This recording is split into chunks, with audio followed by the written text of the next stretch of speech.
হুজুর আমি সংসারে ছিলাম, সংসারে থাকতে থাকতে একদিন আমার বাড়িতে যেন একটা ঝগড়া সৃষ্টি হলো।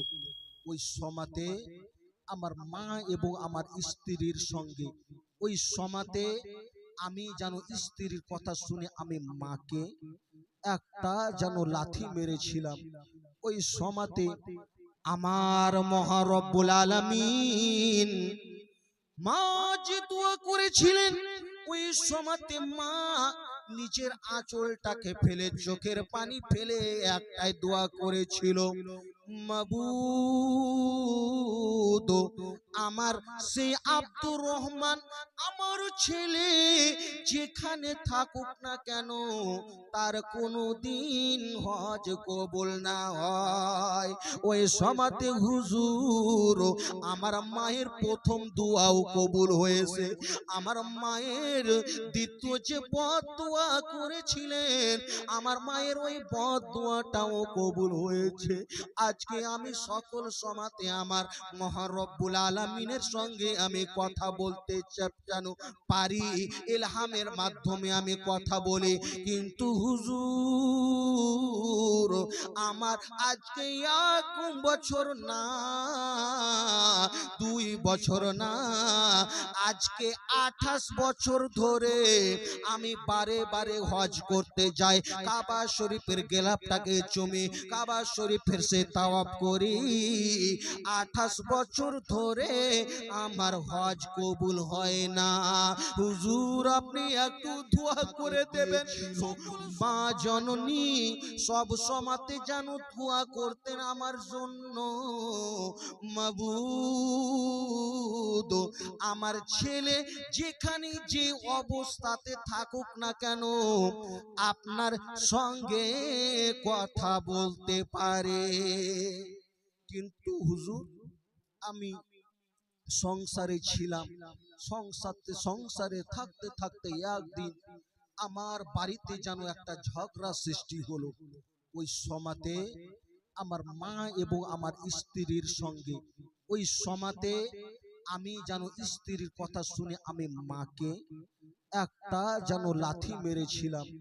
ওই সমাতে আমার মহারব্বুল আলামিন মা যে দোয়া করেছিলেন, ওই সমাতে মা নিচের আঁচলটাকে ফেলে চোখের পানি ফেলে একটাই দোয়া করেছিল, মাবুদ আমার সে আব্দুর রহমান আমার ছেলে যেখানে থাকুক না কেন তার কোনো দিন হজ কবুল না হয়।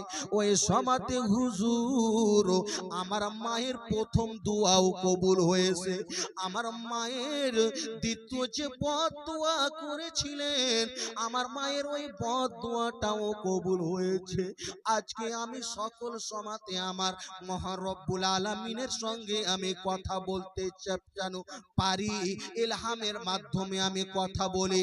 কিন্তু হুজুর আমার আজকে 1 বছর না 2 বছর না, আজকে 28 বছর ধরে আমি বারে বারে হজ করতে যাই, কাবা শরীফের গেলাপটাকে চুমি কাবা শরীফের সে তাওয়াফ করি। 28 বছর ধরে আমার হজ কবুল হয় না।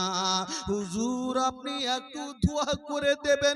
সকল সমাতে আমাকে দেখতে এসে সবাই আমার জন্য দোয়া করে, কিন্তু কারো দোয়া কবুল হয় না হুজুর আপনি যদি একটু আমার জন্য দোয়া করে দিতেন আমার মহারব্বুল আলামিন আপনার দোয়াটাকে কবুল করতেন। ওই সমাতে হযরতে বাইজিদ বুস্তামি রহমাতুল্লাহ আলাইহি বলতে লাগলেন, অবশ্যই তোমার জন্য আমি দোয়া করব।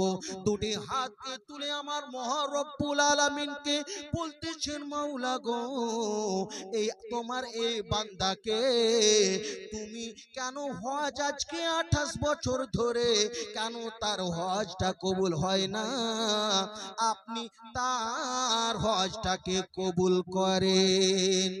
আমার মহারব্বুল আলামিন বললেন, ও বাইজিদ তুমি দোয়া করতেছো তার বিষয়ে জানো? সেই তার মাকে কষ্ট দিয়েছিল, মাকে লাথি মেরেছিল, মাকে থাপ্পড় মেরেছিল, ওই জন্য তার হজটা কবুল হয় না।